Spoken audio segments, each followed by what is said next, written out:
I believe beautiful things are created during the darkest hour. This was a welcome to the industry moment. Now, are you going to die or are you going to تشمر, as we say, and give it another shot? الصورة ما بتوصل بالطريقة اللي تستحقها المملكة. And I knew our country needed a voice from the street, a non-governmental voice from the street. Hi everyone, Assalamu alaikum. It's very nice to see you again. Tala Saleh, you've met me before, and if you haven't, I'm the co-founder and CEO of Tayb. We're a creative tech solutions company. Thank you for coming to CXC, Creative Exchange, a community where we push to share and inspire and connect people within the creative field and grow the creative economy of Saudi together. I'm very honored and humbled to have Mohammed Islam with us, founder of the Mo Show podcast, and a celebrity, I would say. Don't do that. No, is it making you nervous? No, I don't like being classified as a celebrity. Influencer? No. Can I be a podcaster? Podcaster, fine. Yeah. Famous podcaster.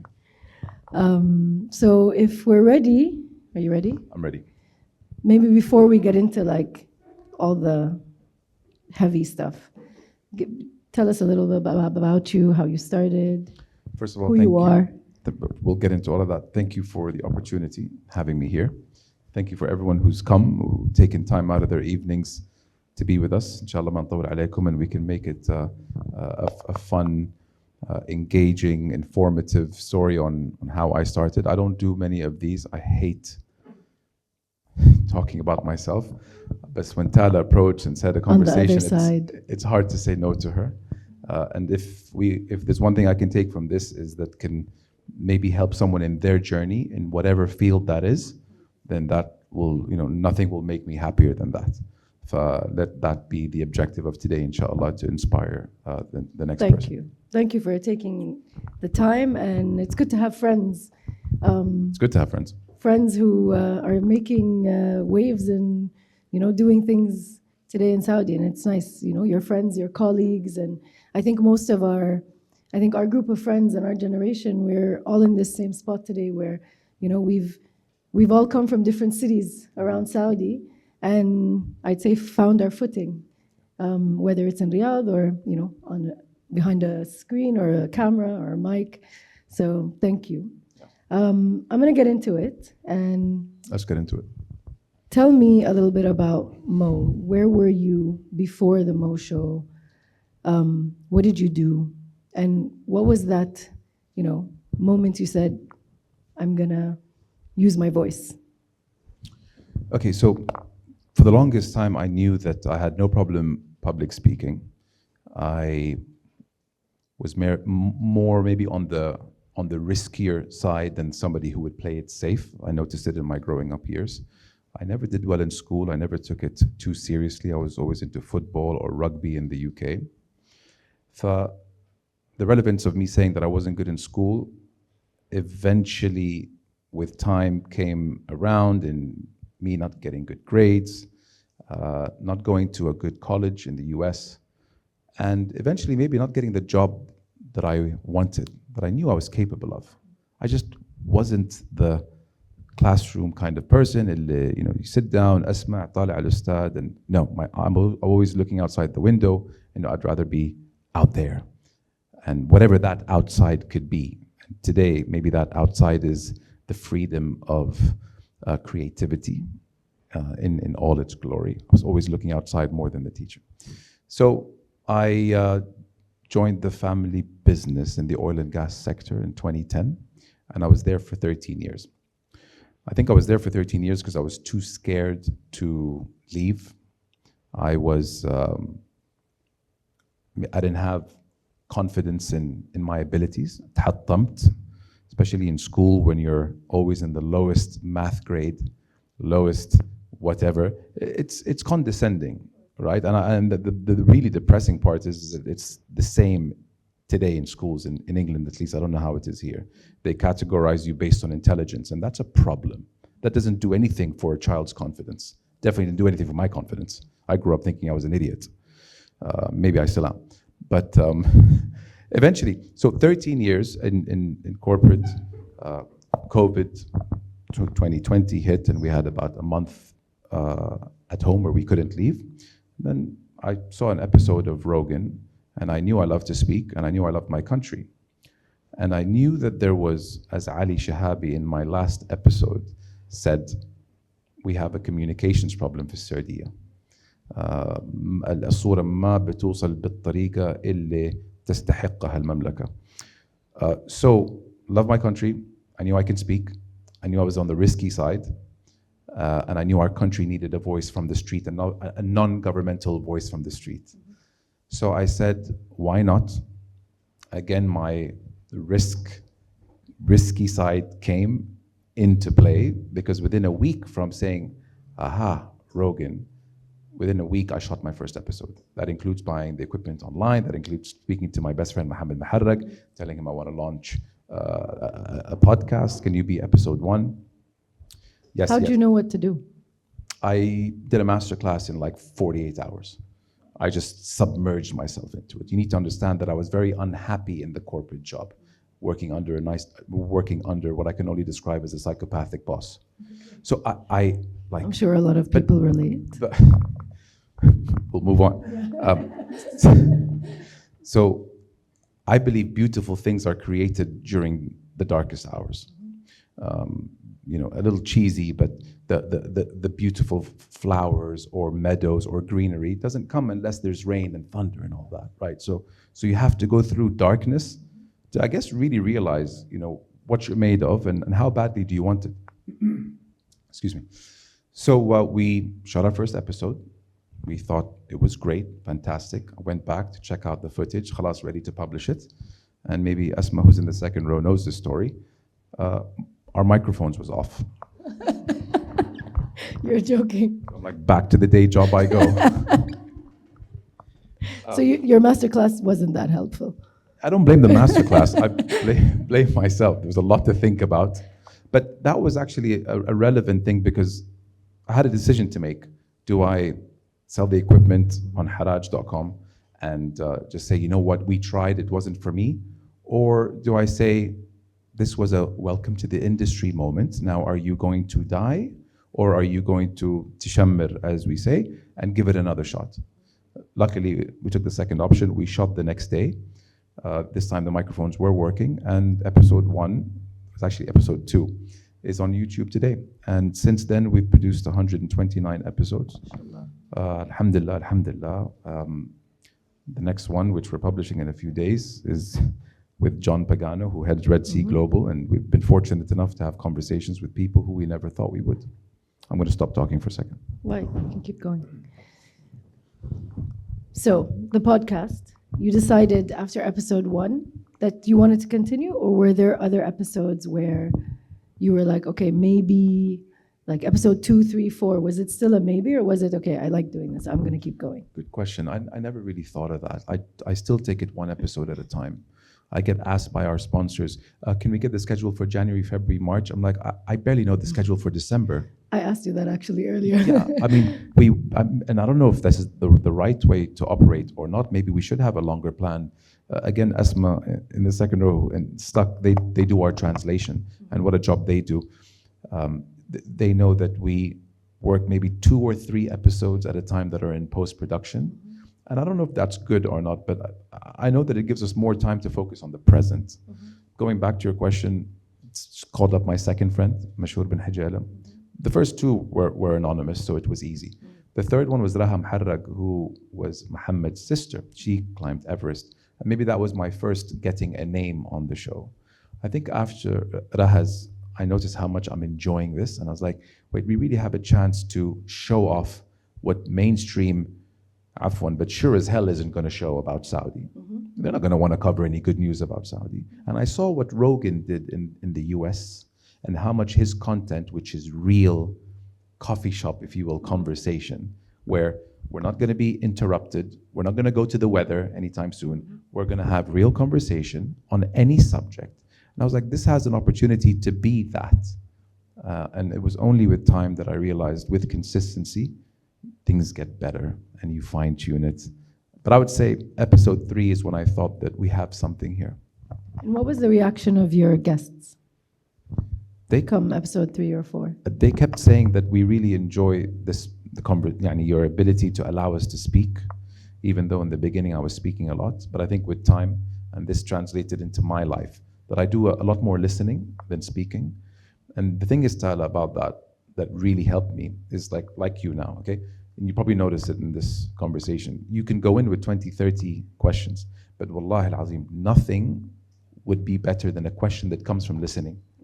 And that, more often than not, the questions that come from listening are the ones we put in the trailers, and the trailers are the highlights. And that happened in Princess Rima's episode.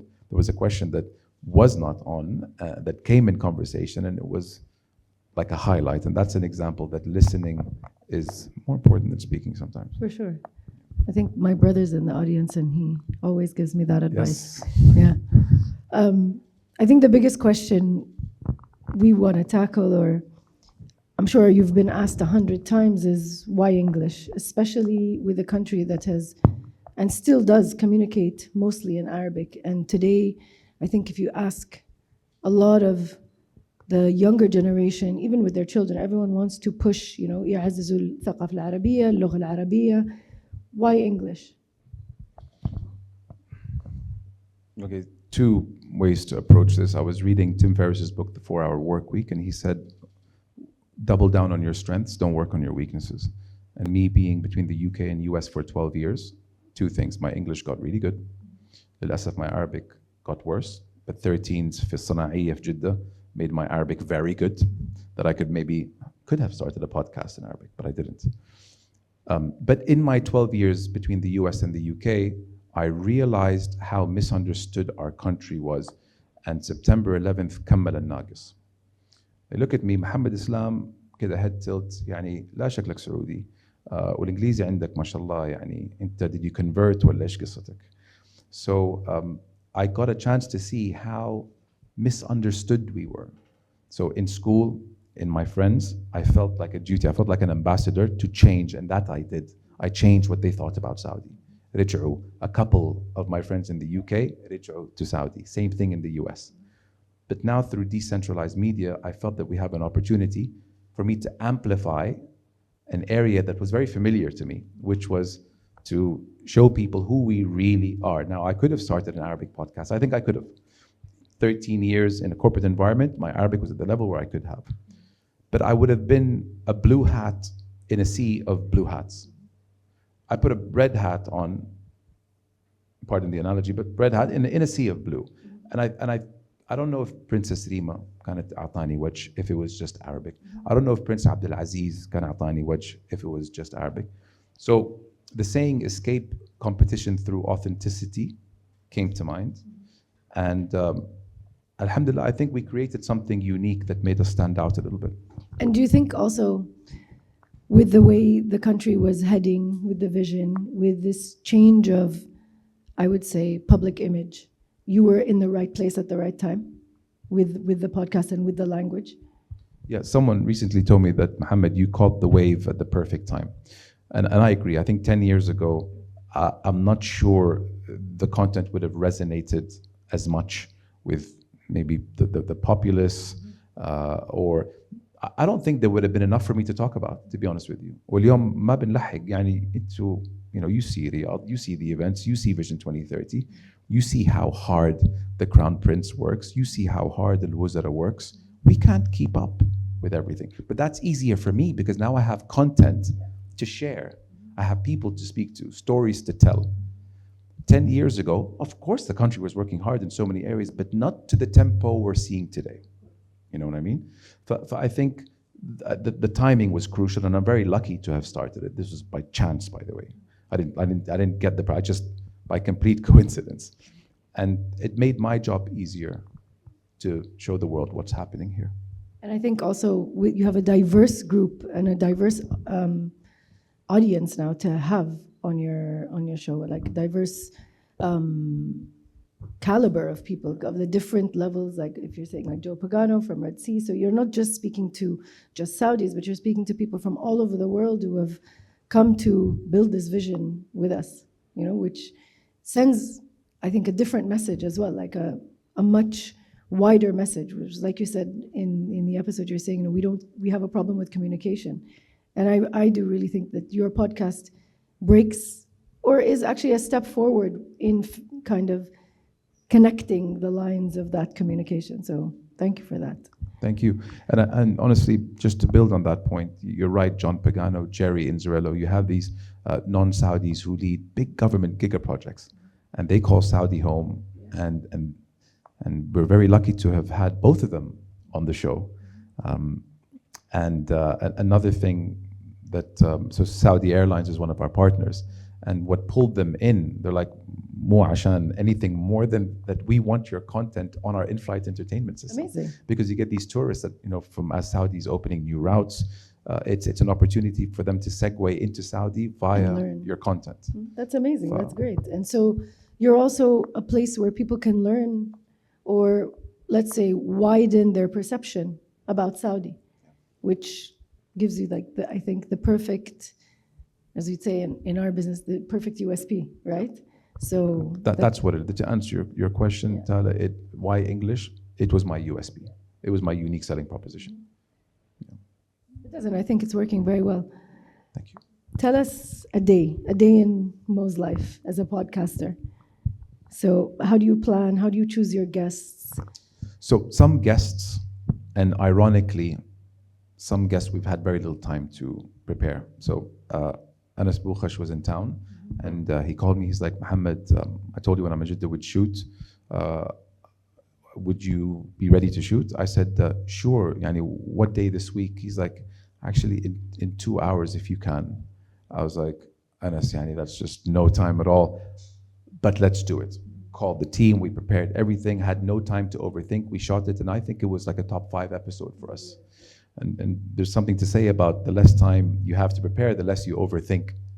And we were just not even looking at notes. I was just going back and forth. He's been doing this 2 or 3 years longer than I am. He's also a podcaster, yeah. So I was picking his brain, and it was a great conversation. And some episodes where we had 2 or 3 months to prepare, too much time to overthink, and you put unnecessary pressure on yourself. But typically, either they reach out. Alhamdulillah, we're in a position now where people want to come on the show. My show manager would reach out to someone, either I choose or he recommends. We get on a call with them. It's very important to get on a call to feel each other out. Based on that, we prepare questions and talking points, which we send to them. They approve, remove, whatever. And then on the shooting day, we shoot. And I tell them in the beginning that nothing goes out without your creative consent or creative control. That makes them lean back in the seat a little bit more. Maybe say something that they didn't think they were going to say, knowing that you have control over the creative side of it, puts them at ease. And alhamdulillah, we've never put out anything without the consent of the guest. Yes, there were a few episodes where I wanted something in, and I asked twice that the guest didn't want, and we had to honor it, which I think is great as far as journalistic integrity is concerned. And how you position yourself within the market. Yeah. You can't be new media with old media tendencies.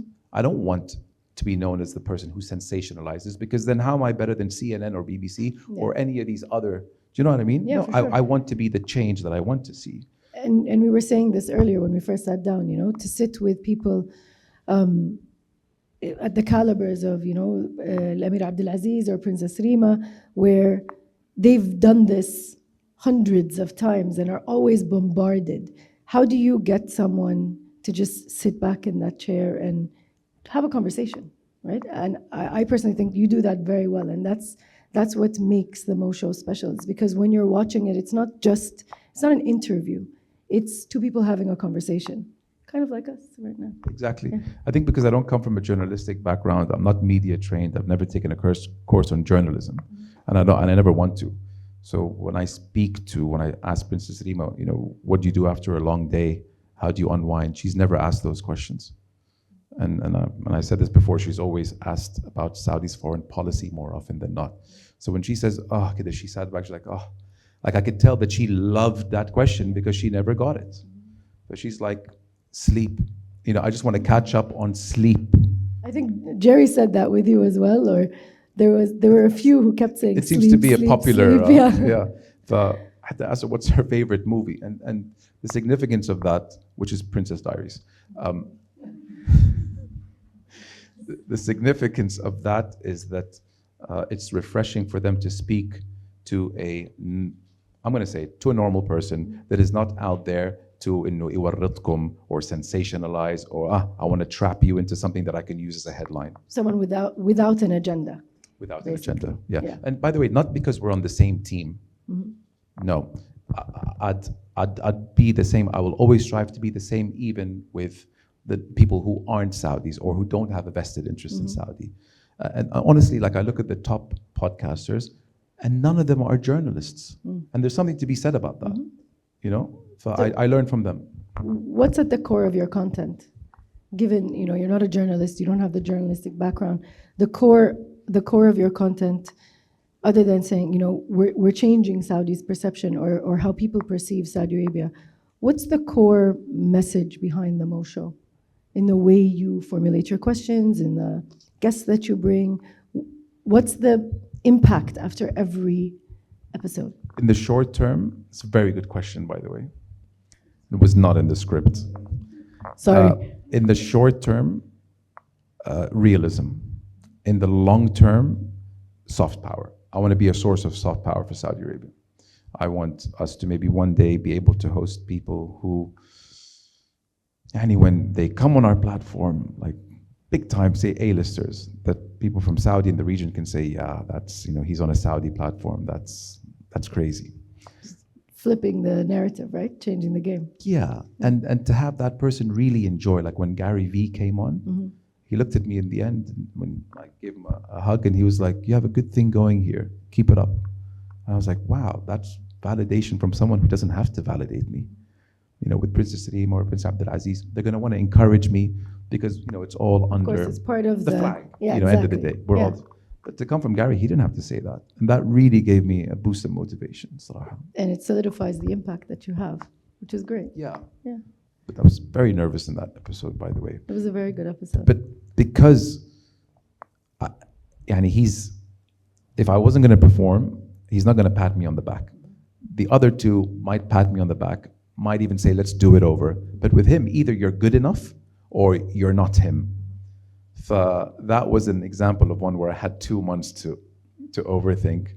But alhamdulillah, he had a great time. And if he comes back again, I was told that he will be able to. So it wasn't a disaster. And it was shot in the new studio, right? In Cap? No, everyone thinks that. It was shot in a building that wasn't finished yet on the 61st floor. In Cap. That we put together in 3 hours. And it was a workout. Yeah. How did you go from Mo with a camera setup to a studio manager, and a full team and sound editing, translations? Consistency. You just take it one episode at a time, and things fell into place. I had people that believe in the episode. I have somebody who's with me until today. And in early days, first year he was with me, he did it all pro bono because he believed. And that's something that I'll never forget. And only with time do you realize, what's working, what's not working. You're obviously out of pocket for the first couple of years, bootstrapping. And then you land that one first sponsor. And that's like, wow, these people believe to the point where they're monetarily backing you.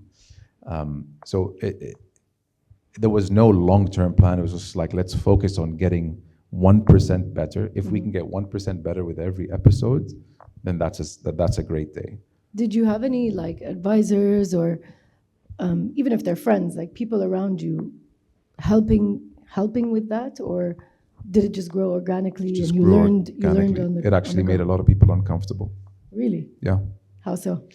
Because people, peers, your age group, family members, you're in this box. And the moment you get out of this box, I think it reminds them of their insecurities.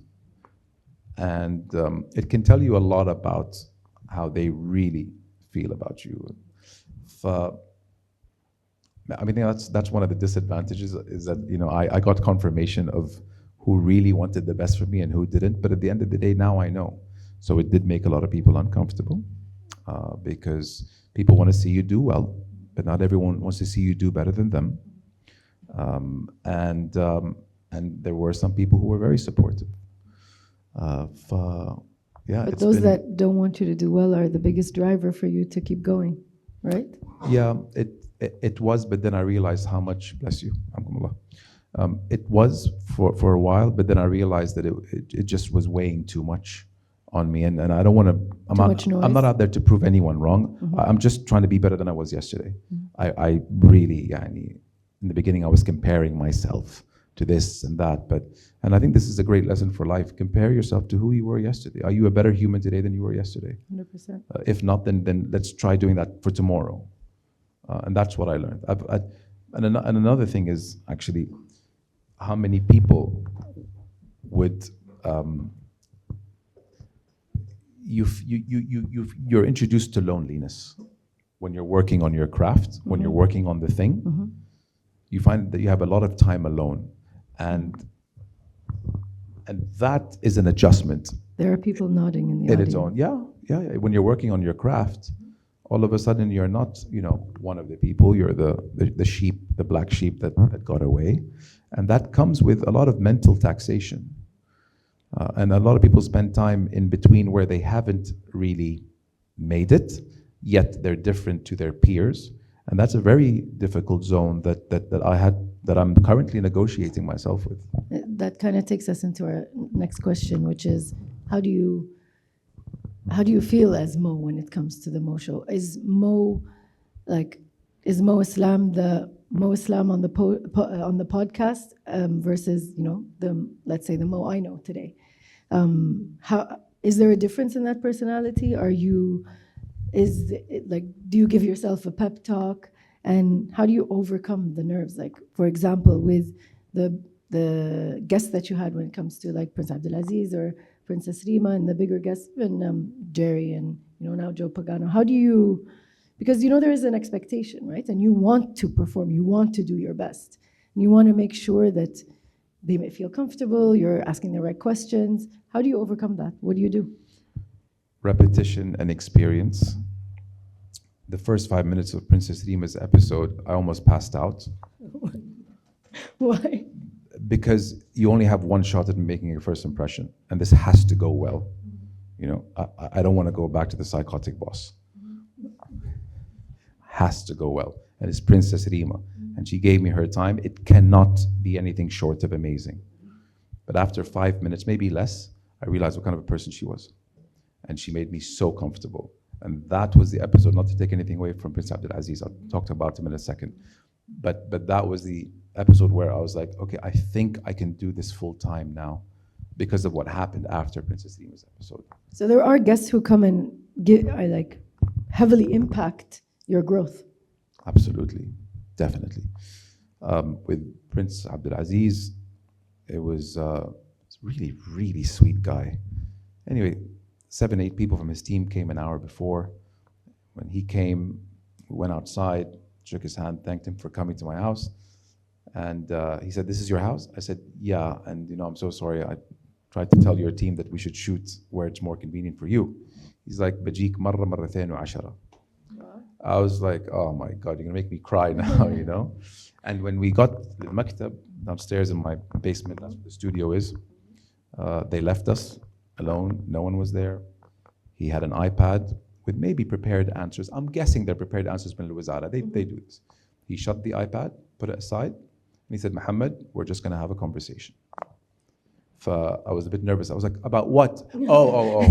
Why are you here again?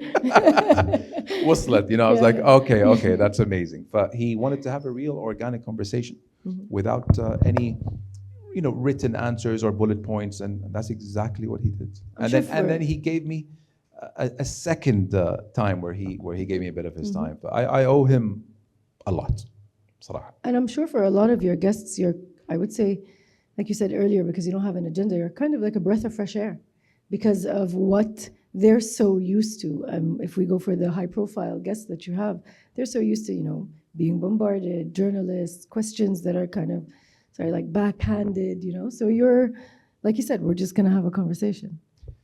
But what comes with these heavy, high-profile episodes is stress. And not all stress fil hayah is bad. because I am like really like on it, like it has to work. I say the harder episodes are the ones who come with less of a following.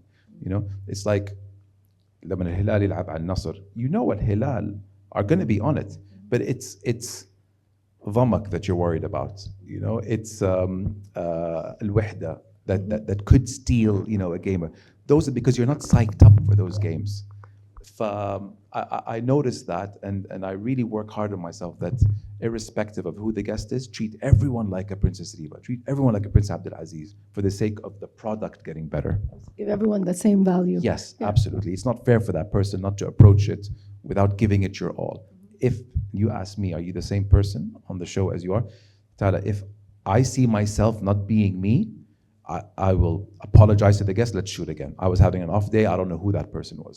So I really, really, really want to be myself. So I'm now on the episode or just who I am. I'm not an actor. I don't put on this front. I know speaking in English now, maybe, or in the podcast, it's not everyone's cup of tea. You know, it's Saudi يتكلم Arabic. But I have a mission that I really wanted to go at, and this is who I am. Unfortunately, I think in English. Arabic is much improved. So the only reason why I started this was because I operate in English. Do you see the impact of it now? The impact of having the podcast in English, the impact of having all these guests communicate in English. Have you been, so with that impact, have you, sorry, I'm going completely off the questions, by the way. Go. With this impact that you see, has it come, like, is it local or even international? Oh no, it's a bit of both. Yeah, it's a bit of both. I know that we're growing when I get people, I don't know if they're Saudi, but let's just say from the region, who are losing their minds. And why are you doing it in English? Like they really get upset. So if you're going to take that, obviously at the same time, it's going to be offsetted with people saying, thank you. Alhamdulillah, with time, there are less people who are saying, why is it in English? They're starting to realize, okay, you know what, the country's a bit misunderstood. So maybe we need a few more of these. Maybe we need a few more in different languages. In the Spanish, I think Spanish is the third most spoken language. Arabic is 5 or 6. But why English? I have an answer that is always prepared, that 1.8 billion people speak English and 400 million speak Arabic. You're really speaking to a bigger audience. And I like we said earlier, it's going in the direction of where the country wants to be, right? We're not say opening up to the world, but we're offering so much more. And for us to attract the talent, the investments, the growth, we need to speak the same language.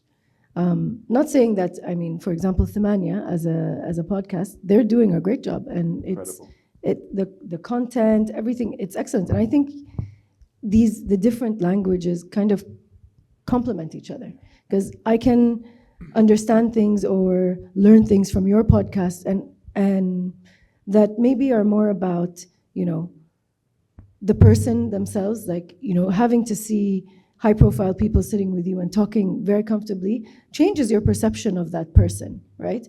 Whereas, for example, on Themania, you learn more about what's happening on the ground here and in different, you know, different topics, which is nice. So they complement each other. And I think the podcast, I don't know, you tell me, this podcast world, like, so it's considered part of the creative, let's say, field, correct? Where do you see it? How do you see it grow? Is it like people have TV shows, people have talk shows, people do panels like we do. What is the podcast today, and why is it so popular? For some reason, people open up on podcasts. It must be the one-on-one, no crowd. You can say. Sorry, we have a crowd today. You can say, not used to it. It's almost like a soft interrogation, or what's in church when they go and they admit something. What's it called? Confession. Thank you. I've never done it. It's kind of like a confession. When someone goes on a podcast, you're like, ooh, what are they going to say? You know, I know there's rumors that Turki al-Sheikh is going with Amr al-Jalesi or with Abdurrahman Abu Malih on Tamania. So people are going to watch that so much because he's going to be asked questions that he hasn't really asked. So that's, you know, it's an opportunity to tell your side of the story without being interrupted, without. I think that's what made it fly. That it's one-on-one. It's almost like you're eavesdropping on a private conversation that's happening in a coffee shop.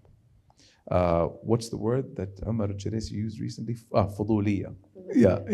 In the فضول, عندي فضول. I want to know what he's talking about. Because it's one-on-one, right? It is فضول. The moment it's one-on-two, who is it? Naval that said the smaller the group, the better the conversation. Yeah. You always say three's the crowd, right? Where do you see the future of podcasts? Like, where does it fit within, for example, traditional journalism, content creation? How does it fit and where does it fit? I'm asking these questions because I personally don't know. I don't do well with industry-related questions. Really, like, I should know more about what's happening in the industry. I know that the numbers in Saudi are growing so much. When I started, there were 46 Arabic podcasters. Today, it's over 200. I know that, maybe more. I will quote what Tim Ferriss said, one of my mentors. And he was asked, how late in the game are we in this? And 2 years ago, he said, we're still very, very, very early days because mainstream bichawa.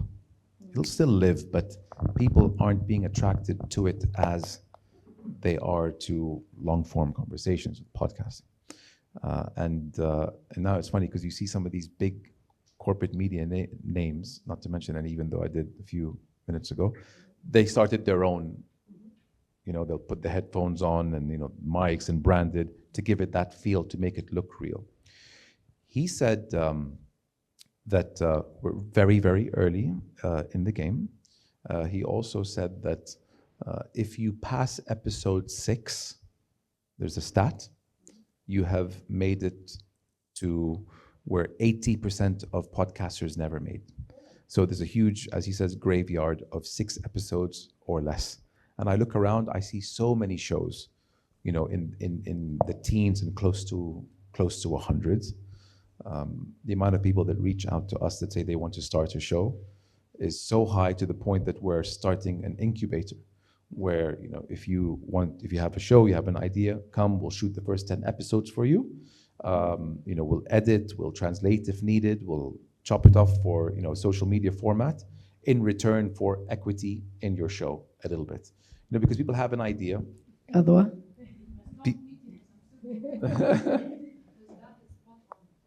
Thank you. People have an idea, although they don't have experience and maybe they don't have the funding. So I think that's nice for us to come in and help teach people what we have picked up. Because you're only as good as how you can help the people around you. 100%. Do you know what I mean? Like, obviously it's mahu khairi. In return, we'll be partners with you for forever. But it's something that I'm very serious about to kick off in Q1. Like, it means so it hasn't started yet? It hasn't started. We just moved into our new studios in Jeddah, and the Mo show is there. But there's the reason why we took a big space, 120 square meters, because we want to dedicate an area for the incubator. And honestly, like, that excites me as much as the Mo show. Giving back and seeing someone start their career because you helped them do that. It makes. So would that be your biggest moment of success? I'll definitely be up there for sure. Yeah, to see someone kick off a career in a field you know nothing about, but just a few years of practicing it, you were able to empower the next. Because I'm not where I'm at today, still doing it full time, if I wasn't empowered by some of the people I mentioned earlier. No. It's only right that we, pass back what was given to us. 100%. I think mentorship is one of the most important things, especially in the creative field today. And I know Falak shares that passion with us. But mentorship, and especially in Saudi today, you have a generation, 60% under the age of 30, where the creative economy is growing, content creation is going. Traditional schooling, as you started off with, is not that appealing to a lot of the new generation. And the best way to hone in their skills, I think, is through mentorship, especially with the access that they have to technology, Something about our culture, we love helping. And I don't know if we can say that about most cultures, but we have that into our advantage, whether it's money, whether it's community, and in this conversation, whether it's experiences that we've learned. So it's in us. I was telling John Pagano, we were talking about hospitality, and he was saying that he didn't know or expect the numbers of Saudis to be interested in joining the hospitality space was going to be this big. He thought, they'd have to get people from, but the number of Saudis that he has in, amongst his 9,000 employees at Red Sea Global is staggering. And that's when I said you'll never find a course on hospitality in any of the Saudi schools, because it's in our DNA. And with that comes giving and wanting to help, of course. Yeah. I think, hospitality is something we are extremely good and generous at as well. So. The episode airs in a few days, but just one last thing on what he said, which Sneak really peek? touched me. Sneak peek. He said, and he really meant it. He's like, nothing touches my heart more when I see a Saudi guest interacting with a Saudi employee of mine. And they're just so like, you see that interaction. How long have you been here for? Are you happy? What's it like? Because for that 50, 60-year-old, there was no hospitality in his career path. It wasn't even an industry that was relevant for Saudis. You remind me of when I first went to Al-Ula 5 or 6 years ago. It's like I was going to a new planet. And I'm meeting Sha'bi Ana for the first time again. Like I'm getting to know Saudis around the cities that I have visited. And when I went to Al-Ula, I'm sitting in the front seat, مو لابسة عباية, لابسة فروة, sitting with the driver, and he's like, انتي من الشرقية, تطلعوا بر, يلا أنا بجيكم, يلا نكشت. And I'm just like, where am I? So hospitable, so nice, much even us as Saudis, we have preconceptions and judgments of each other, right? And when you visit all of these cities today that have become destinations, all of those preconceptions are erased because, I don't want to say like big city, we live in the big cities, we're actually much harsher, and it's the same. The hospitality and the generosity I experienced, I couldn't even imagine it. Like I had zero expectation. I didn't know what I was expecting, and I go to Al-Ula every year since. Al-Ula, same driver, same place. it tripped us all out. Yeah. It's bad enough that it looks like Mars. So you really did feel like you were on another but that was a great case study, Al-Ula, which many people around the world are talking about right now. It was a great case study for what the future of tourism and hospitality can be in Saudi Arabia. It was al-prova, if you will, wasn't it? Yeah. So that was like, oh, whoa, we're actually, this is for real. We're gonna enter the tourism space. And I think other areas of Saudi used it as an example of what it can be. So down south, Red Sea, or any of the up and coming areas. But I think in Saudi, in terms of hospitality, everyone opens their doors for each other. So it's not something new, right? It's just become, maybe today we've actioned it, right? Commercialized it. But you have people who used to come and explore Saudi and drive and camp, and they'd walk into people's homes. Like you'd be, I don't know, somewhere like في الجنوب and تروح تتعشى في someone's house that you don't know. It's insane. My days at Mobile, so we sponsored a rally in Hail, and I went to Hail for the first time. I didn't know that it gets that cold in the kingdom. Obviously, I've been to Riyadh a few times, 5-7 years ago. But Hail, 0 degrees. And the local there, Shimmari, so local tribe, didn't leave us from 8 a.m. from the hotel till midnight. I had to ask him if he's married, because I'm like, do you not have to see your wife? If I'm not home at 4 p.m., my wife, my phone's ringing. Dedicated all his time to us. Front doors, كل البيوت في حائل. I've never seen this before. مفتوحة. أول شيء اللي جاء في بالي الناموس. Because نحن بجدة. How? He's like لا حتى الناموس يخش يتقهوى. The idea is wherever you are, you're welcome. Come, coffee, and let's get to know you. In what, wallahi, yani, it's crazy. In what world are the front doors open? Sorry, you've been to London, right? How many locks are there on doors? The locks start from the car. It's صح? But like it's maybe 6 or 7. Yeah. Do you see what I mean? And Yeah, maybe yeah. that same goes for Alhamdulillah, yeah. not to compare, but like because I lived there and I saw. And then you come here, and maybe one of the other reasons that I started the podcast is we've always been, you have people that come here that are like, this is not what we expected. Yeah. We were told it was something else. And only when they come here did they realize that it's safer than their country, that it's not like what they led to believe. And the front doors of people are open. In places like Hail, Janub, Ana Jaddati min Abha. Same thing over there. The hospitality, I get it, major cities, Jeddah, Riyadh, 5-6 million people, you can't do that. But if you go back to the thoroughbred Saudis, doors are open. I mean, you don't have to go back very far. 20 years ago, doors were open. Sharqiya, Hina, like it was different. As cities grow, obviously things change. Yeah, for sure. But those who, يعني, I don't want to say al-usul, or, but you know, that's just the thoroughbred, you know, they still operate in a way where the country was the same way it was operating hundreds of years ago. Yeah, because it's been, I think, very, I would say maybe untouched, right? So these areas haven't grown as much as the bigger cities. So they're still living very, not traditionally, but community. The community is still very important. It's a beautiful thing to see, honestly. I mentioned that a lot on the podcast. And it must drive, you know, the Westerners crazy. Stop sharing good news about your region. And B, we've been lied to all this time. We've been lied to in that we've been told that Saudi is a dangerous place. Or have you ever gotten that reaction from people? Like, no, oh my God, I didn't know. Like, whatever you're saying, I was told the complete opposite. When they come here. When they come here. Yeah, when they come here. They feel like, you know, ضحك عليهم all their lives. It's actually beautiful to see their reaction when they come here. It's like whenever we used to travel when we were in college or, you know, living abroad, it's you in a taxi. No, I swear, my country's not like that. No, well, I don't have to cover, but there I have to cover, but you know, and just, you have to come. Yeah. You have to come and see, because there's no other way of explaining it, right? Yeah. Leaving my car keys in the car while going to get a coffee with a foreigner who was here shocked him. Not running, just the car keys kind of to the ignition. دخلنا, I think Barney's or something, had a coffee, came back. He's like, Mohammed, did you just leave the keys in the car?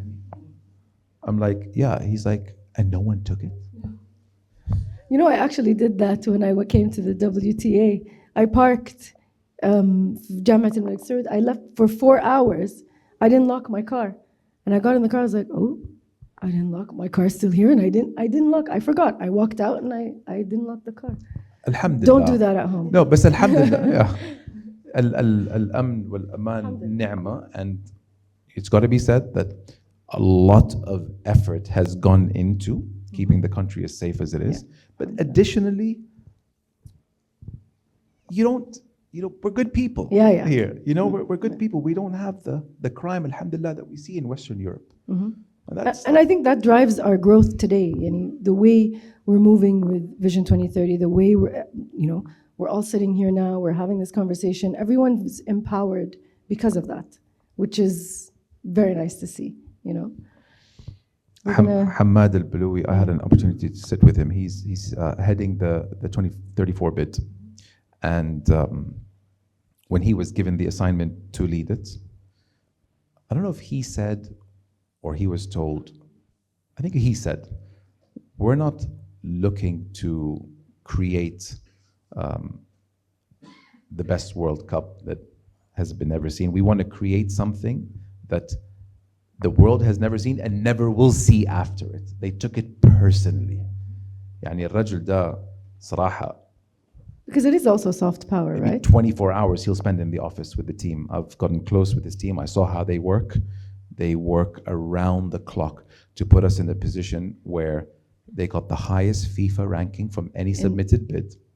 And December 11th is the date where it will be announced.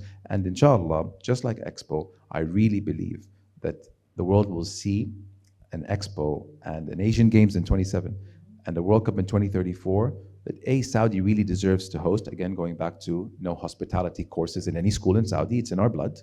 But really one of the best World Cups ever delivered.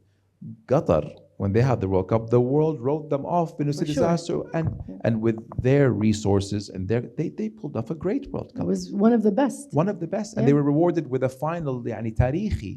Inshallah, 2034 will be a better final. But they loved that it was small. They loved that you can see 2 or 3 matches a day. ويعني الإعلام الغربي ما رحم. They wanted it to. Going back to the point that I think we deserve to be bidding for what we have achieved so far, be it Expo or the Asian Games, and what will, inshallah, we will get on the 11th of December. I mean, the country is it's gonna be like Yom Watani, by the way, if when we get it, inshallah. And the event, I might have to be in Riyadh so I can celebrate on the streets. Actually, I am in Riyadh on the 11th. Let me know. Perfect. We'll I'm shooting an episode on the 11th. Yeah. Inshallah. Inshallah. We're gonna kind of, get deep into this. What would that you wasn't say? deep. Oh, that wasn't deep. No, we're still on the surface. Sorry. Tala. No, I'm gonna take it easy. Okay, go ahead. What would be in your opinion, for you, your biggest moment of failure that pushed you to be where you are today? Being a very bad student for most of my life and being made to feel that I was less than, and it being written on the faces of some of my family members that you are never going to really make anything special. يعني إنه كويس that you're able to maintain that job for 13 years. Bravo. That's a tough one. That pushed me. Without that, from people that were close to me, but I don't blame them because I didn't give them much for them to believe in me. There is, by the way, these people I kiss and I hug today and I love them so much, and maybe that was the fuel I needed to it was never part of my plan to go public. It was never part of my plan to speak in front of you guys. It was never part of the plan, ever. But I felt that this was my calling and maybe best opportunity to create something that I can be of value in. Yeah. Has it happened anytime during your, the 2 years now that you've been filming episodes? Have you felt like, I can't keep going, or this is not good enough, or I'm failing? Has it happened during that time? I can't keep going, no. Okay. Because it's all I think about. And my wife will tell you a lot more on that. I was just going to say, how does your wife think? Yeah, no, there were some dark days. It's all the focus is that, but not out of resentment. Like, she loves it, the fact that it's my everything, that I'm passionate in it. She's also a businesswoman. And she's a Pilates instructor. But giving up, or this is too much, no. Can it be better? Can I be better? Oh, every day. I'm far from how good I think the platform can be. Like, there is so much room to grow on me, on a better listener, better question asker, compelling guests. The platform can really still have a lot to grow from here. Have there been episodes that have been tough for you personally to even communicate with your host? Yeah. So, you'll have a party trick or an icebreaker, right? So either you sit back, your body language. How many episodes were there, because in the end it's energy, right? You're sitting with someone, you're sharing their energy, you're sharing that conversation. What was the toughest one? You don't have to say names. The toughest one, no, because it's out there, and to the point where the first time I saw YouTube say viewer discretion is advised on this specific one, Mish'al al-Tamir was talking about how his generation, I think 20-year-olds at the time of the shoot, there's a big suicide issue in that generation, and he had some people who he lost due to suicide. And the message from YouTube, I remember, if you're suffering from suicidal thoughts, this is the prevention number, so reach out and all that. YouTube did that in the beginning. We didn't do that. We should have done that. They superimposed the message saying viewer discretion is advised on this episode. So I wasn't ready for that. I thought we were going to talk about music, and he opened up about that. So that was tough, and I think that was the first time maybe the match shوية, because 2 of his best friends he lost to that. How do you pull a guest out of that on the, because you ask very personal questions, right? How do you, I'm sure you've learned a lot throughout the different episodes you've done. How do you pull a guest out of going into, let's say a dark place, or, going into thoughts that kind of will take them in a different direction than you wanted on the episode? Or do you let them? Yeah, I think giving them space and being empathetic, because you'd be surprised that it's like therapy, right? You want to talk, you want to be heard. And maybe really anything that I'm good at on this is that I'm able to shut up. And rarely in life are you given space to speak, right? I really know that that's my meal ticket. I get very upset with myself when I interrupt, and I try not to unless it's really, really needed. So if somebody wants to talk, I'll let them audiobook it for an hour. So giving them that space, and you'll know when they're done or when they want to shift to the next subject. And you can take it forward. Absolutely. Letting them speak gives them that safe space and makes them comfortable. Yeah. Do you feel that, like, when they're done, do they, obviously they're like, okay, thank you, and I love this, but do you see a difference from when they walk in and when they leave in those 2 hours when you're sitting there? Yeah, it's exhausting. Yeah. Yeah, very, very exhausting. Sometimes they need a break because they're opening up about things that they probably didn't think that they would open up in, let alone on record. How often do you go off topic? I think every episode. Yeah. There's beauty in not following the script. I think the best episodes is the ones you look down less on your notes. Hoping I can get to one day where Joe Rogan is. He doesn't go. It's unbelievable. I watch his episodes just so I can learn from the master. He knows who's coming in. Like it's if you memorize it, there's a saying: if you memorize, you don't understand it. So just know your guest. You know what you want to talk about, and just freestyle it. A lot of EQ goes into this, no? Emotional Does. intelligence. Yep. Yeah. So if you understand your guest, like you understand your times table, you don't have to memorize it, and you can have an authentic conversation. That's something that I strive to one day get to go in noteless, but that requires a lot of confidence, and that's something I don't have right now. I might disagree, but you're doing. Not like he does. I guess, like you said, practice and years. Name of the game, consistency. That's all it is. Exactly. It's nothing else. There's no magic. It was just consistency. I'm going to take us out of the serious stuff, and I'm going to go into sponsorships. So today you have Kaft and you have Tim Hortons. How does that work? Maybe for those that are curious in the audience as well. Are you approached? Do they approach you? What are the? Obviously, you can't disclose a lot, but what is the sponsorship? How does it help you, and how does it help them? Well, it funds the show. There's no doubt about that. Very, very fortunate to be in a position where our work speaks for itself. Now, you have to believe me when I tell you, all sponsors approached us first. We didn't knock. I'm not good at asking. I'm not good at making the first move, and this goes back to my younger days in school with maybe girls. I'm not good at, if I liked someone, I'll keep it to myself forever, With sponsors, I can't get myself to say knock, knock, knock, But it takes another type of skill. Sponsor me. Also, yeah. I can't do it.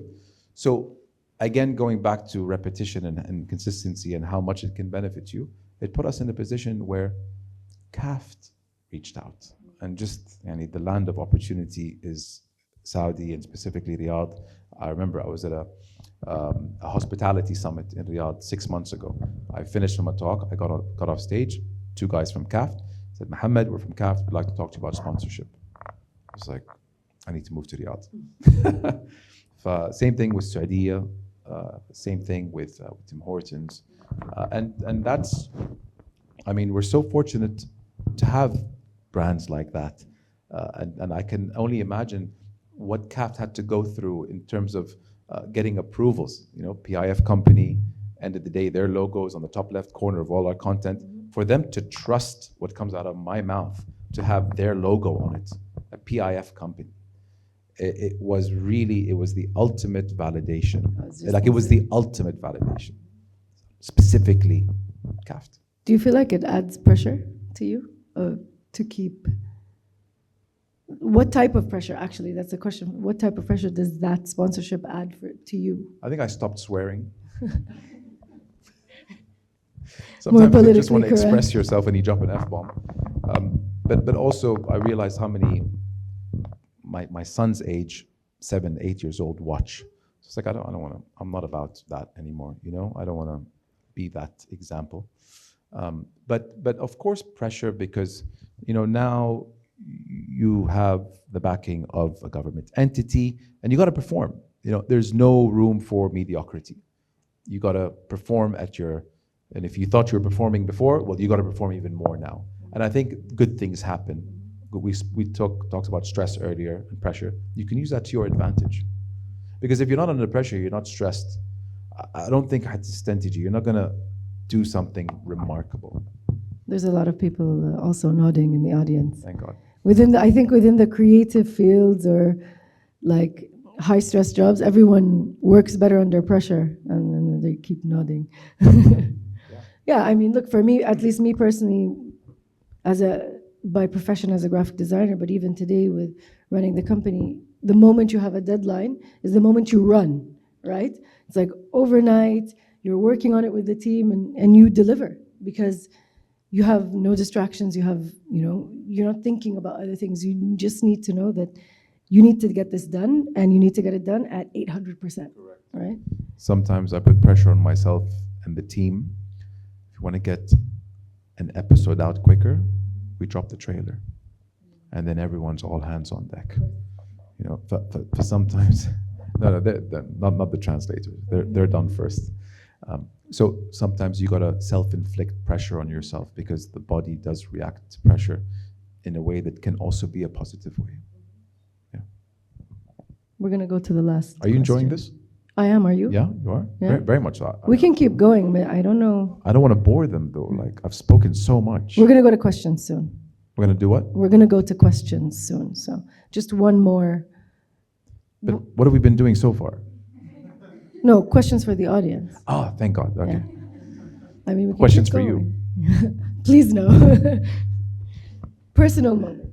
What episode? You spoke about the Mash'al Tamar episode.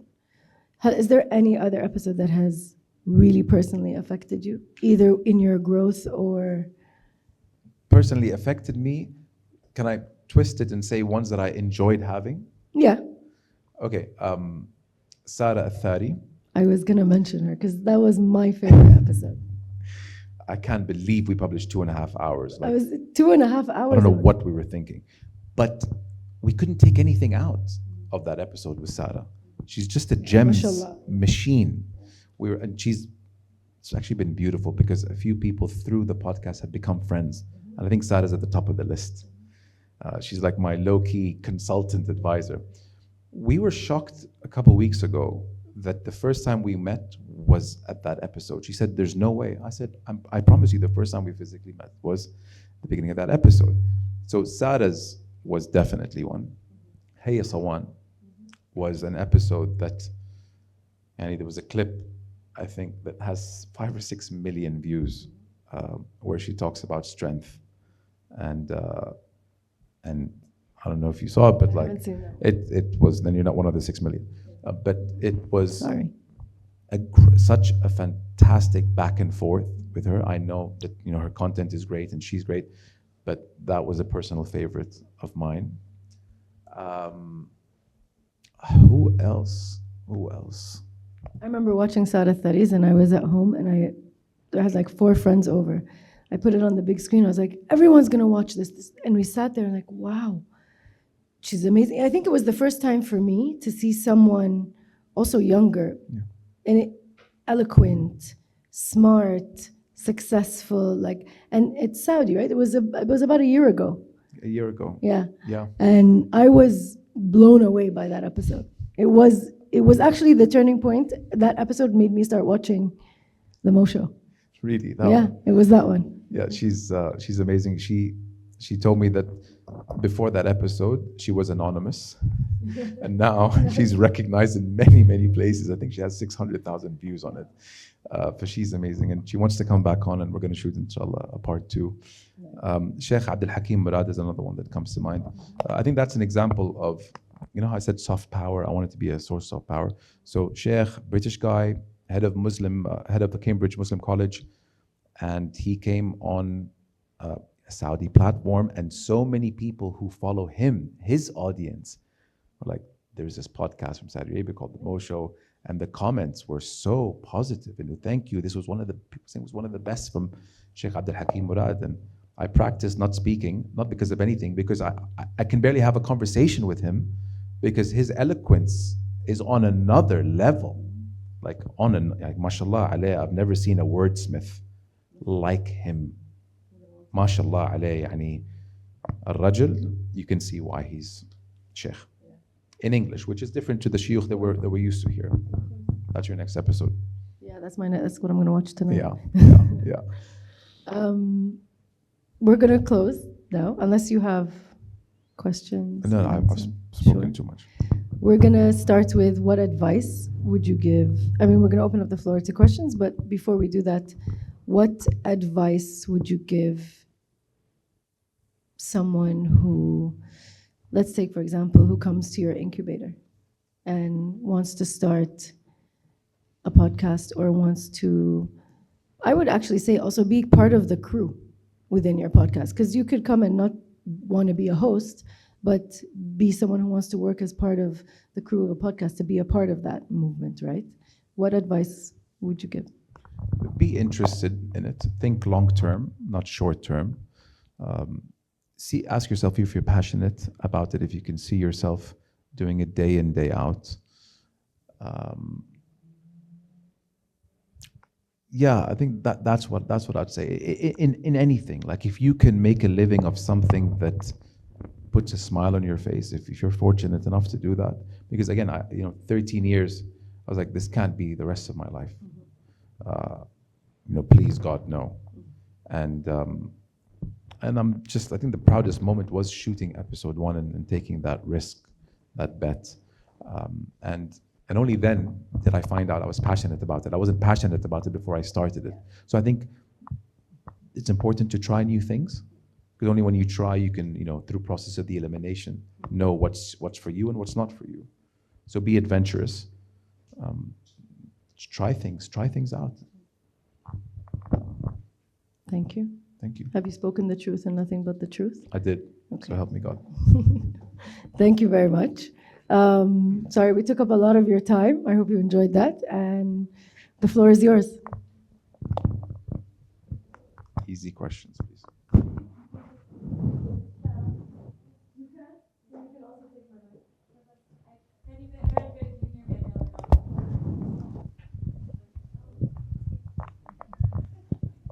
Hello. So, great conversation. Love the synergy. My question is, and I use the term conversation and not interview, because you make it a deliberate thing to say, I'm just trying to have authentic conversations. But at the same time, you started it by saying, we have a communication issue, Sardia. So I wonder, as you approach every interview or episode, do you have a specific thing in mind that you were trying to communicate? And how do you approach that conversation, with you reaching that goal, but still trying to keep it an authentic and, approachable conversation? Thank you so much for your question. I think if I didn't deliver, say you came on the show, if at the end of the episode, everyone in the room who was watching, let's say, didn't get to know who you are, really, like who you are fully on a personal level and on a professional level, then I failed. And we pulled a few episodes that we didn't think showed either the authentic side of the guest, and yeah, I think that's really the way I classify whether an episode was a hit or not. Is, did you leave it feeling that you got to know that person properly to the point that you can go to dinner that night and explain to everyone on the table what kind of an episode you saw, almost as if you got to know her on a personal basis. Yeah, pretty much. Yeah. So I think that's what I want to do. And in effort to get to know who you are on a personal and a professional, good things happen. You'll find your golden nuggets. You'll, that's the way I judge a success of an episode or not. Yeah. Thank you for giving us this blessing conversation and talking about your beautiful journey. I have two questions, very quickly and simple. First of all, how do you celebrate your failures? And with the team around you and surrounding you and taking you to that beautiful journey, what is more important to you, the attitude or, let's say, the technique? First question, how do I celebrate failures? Yeah, your failures. My failures. Yes. I'm going to use that question on the podcast. Right? It's an opportunity to grow. Yeah. So again, I wasn't happy with my performance in Gary's episode, and I need to stop saying this because I don't want to throw the guy under the bus, then he's never going to come back. Yeah, but I felt that I could do better. So working harder on my body, my mental, my preparation without over preparing. Sometimes we live in our heads so much that we are actually, doing ourselves a disservice. Over preparing is a real thing.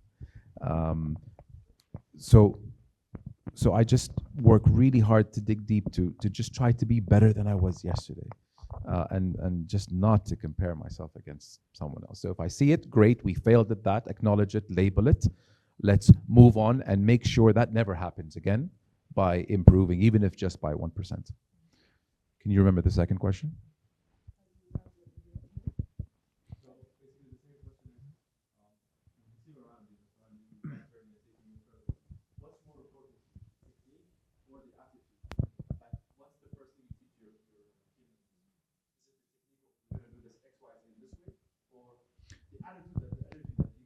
Yeah, certainly energy. I don't tell the team anything about how we're going to do things.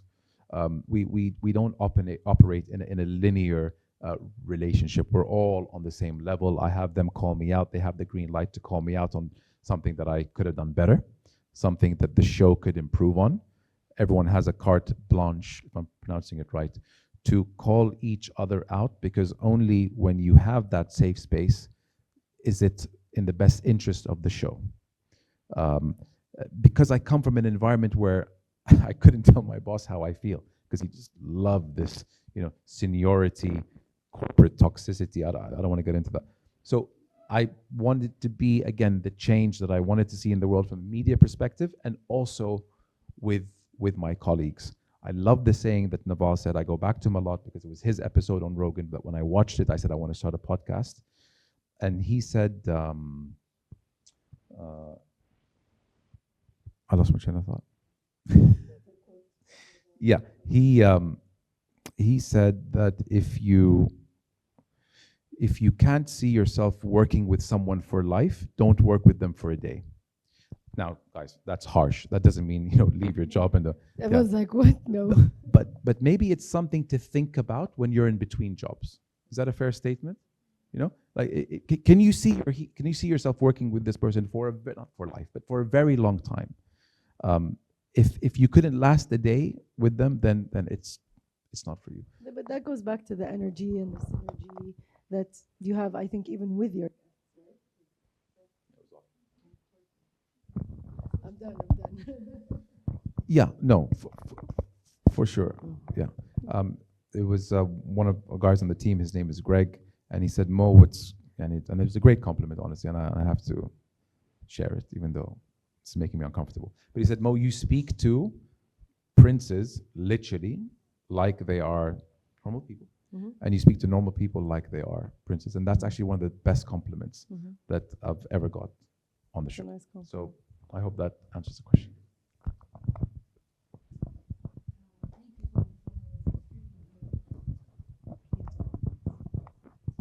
It was extremely enjoyable. Thank you so much. And I want to kind of divert away into a business scene of podcasts, especially now with your incubator, inshallah.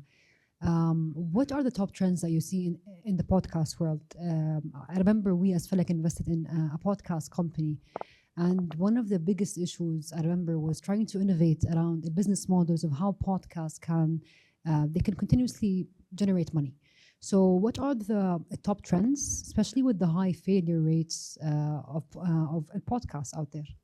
You know what I think the scariest podcasting venture is, and those often don't last long, is, so I love cars, right? If I started I actually do really love cars. If I started a podcast on cars, I don't know if I would have gotten past episode 6, because it's too niche. It really is. And the best car journalist, his name is Chris Harris. He has a podcast. He has 3 other people on it as well. But he started it when his page was already at 500,000 subscribers, because he did a lot of content. He'd like test drive the best cars out there, great videographer. But even when I see his episodes that are just on cars talking, the views are 30, 40,000. But then when he's test driving an amazing car, then it's up in the hundreds of thousands. So having your content on one specific thing, like stock market, cryptocurrency, cars, that worries me, because then you're speaking to a very narrow segment of the audience. I'll be very honest. I saw what Rogan did, and I saw how he gets people from all walks of life, 360-degree conversations where, from professional hunter to bird watcher to a UFC fighter to a politician. And I said, we don't have that model functioning in Saudi Arabia today. So I want to be able to have a conversation with anyone. We had Hessa Sideri on, Saudi archaeologist.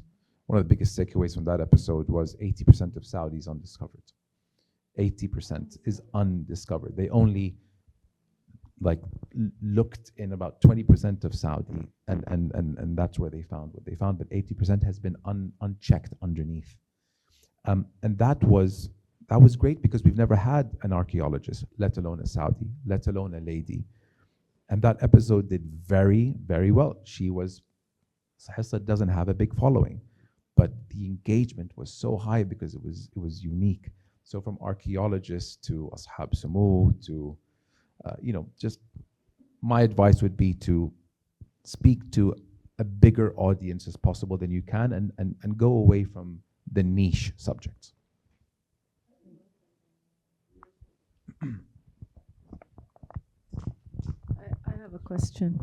How do you, for you, unless you don't want it. Sorry. Thank you, Tala, and thank you, Mohammed, for sharing a part of your life. I'm assuming that there was a point in time when you were still working for your psychotic boss and doing the podcast. So I'm just wondering, what was the podcast number or the trigger point for you to say, okay, I'm going into podcasting, I'm on? What happened mentally in your head, and which podcast or which episode was it? I was in Marbella last summer, and I got a call from someone who at the time I thought was pretending to be from the Ministry of Media. And he said that محمد قد تم اختيارك عشان تكون من ضمن وفد سمو سيدي في نيو ديلي للقمة ال20 G20. قلت له شوف أنا ما ينفع معي أتنكد في الأشياء دي, okay? Because قلبي يعني I have this benign heart issue and I don't want it to not be benign. قال لي لا, this is who I am and this is my you can call me back على the landline of الوزارة. We'd like you to be من ضمن الوفد اسمه سيدي. I was like, okay, so now if the Crown Prince and the country, I'd like to think, see what I'm doing. What am I doing building someone else's dream? All right? So that was the moment where I called my uncle and I said, remember when I told you when I started this? Because episode 1 was in the office, so I said I'm going to be shooting on the weekends. Remember when I told you that if the work gets too much on the podcast that it starts affecting my day job, I'll let you know? He said, yes. I was like, the day has come. He's like, I sensed so. I felt you're ready. And I was like, this is my 2 weeks. And that 2 weeks later, we went to Delhi and we were من ضمن الوفد for the G20. And that was the moment when I knew that I need to do this full time for the country. Thank you. Got goosebumps. After episode, we'll go back and see what September 23 was. Yeah, 87, 88. It was before 100. Yeah. Yeah, it took a lot of episodes to do it full time. The moral is not it wasn't the number of episodes. There's something a lot more significant at the episode. And I think I needed something so big for me to do it, because honestly I was a bit of a chicken to leave it and do it full time. Family, son, twins on the way. I can't leave unless I have something substantially better than what I have now. But I took a leap of faith because I felt that the country took a leap of faith on me, and never looked back, alhamdulillah. Yeah, and I'm so fortunate to be able to do this full time.